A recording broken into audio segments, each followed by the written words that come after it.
మెదక్ జిల్లా రామాయణపేట పట్టణంలో రంజాన్ పర్వదినం సందర్భంగా చికెన్ హలీం. ఈ హలీం ఎట్లా అంటే రంజాన్ అంటేనే స్పెషల్ గుడికి వచ్చేది హలీం. హైదరాబాద్లో అమ్ముతారు, మెదక్లో అమ్ముతారు, కామారెడ్డిలో అమ్ముతారు. సో మా రామాయణపేట పట్టణంలో కూడా పెట్టారు. చూడొచ్చు హలీం. ఇది 100 రూపీస్ ప్లేట్ పెట్టిరు. మళ్ళీ 500 గ్రామ్స్ ఉంది. అన్న తింటుండు. అన్న నమస్తే, నేను నా పేరు మొహమ్మద్ ఖుద్బద్దీన్. నేను టుడే టీవీ మెదక్ జిల్లా స్టాఫ్ రిపోర్టర్ని.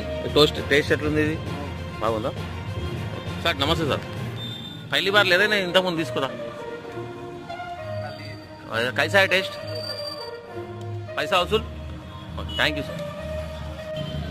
సో ఈ హలీంలో స్పెషల్ ఏముందంటే మస్తు ఎముకలకు బలం. ఇది తింటే ఆరోగ్యం కూడా ఆరామ్సే ఉంటుంది. మినరల్స్, విటామిన్స్, కాజు, బాదం, పిస్తాయి దండుగా కలుపుతారు. ఇలా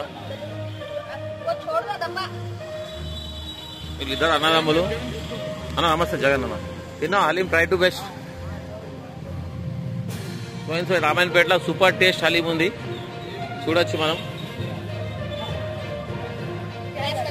బాయ్ అన్న తిన్నావా హలీం? చాలా మంచి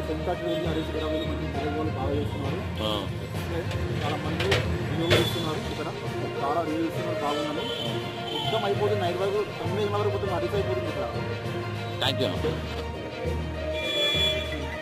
సో జనాల్లో అపోహ ఏముందంటే చికెన్ తింటే బట్టు వస్తుంది. చికెన్ తింటే ఏం వస్తలేదు. సో రేట్ తగ్గింది కాబట్టి నేను మటన్ తినేటోని ఇప్పుడు చికెన్ తింటున్నా డైలీ. సో నేను అనేది ఒకటి, రామాయణపేట పట్టణంలో 2 హలీం భట్టీలు పడ్డాయి. ఒకటేమో పిల్లది, ఇంకొకటి మా ఫ్రెండ్ నిసార్ది. So try to best. ఇంకా రోజున అక్కడ తినేసేయండి. ఇక్కడ 100 రూపాయల ప్లేట్, 500 గ్రామ్స్. మా దగ్గర 80 రూపాయల ప్లేట్. రేట్ ఈక్వల్స్ ఉన్నాయి. కానీ టేస్ట్ చూడండి. ఏదైనా వస్తే అక్కడ ట్రై టు బెస్ట్.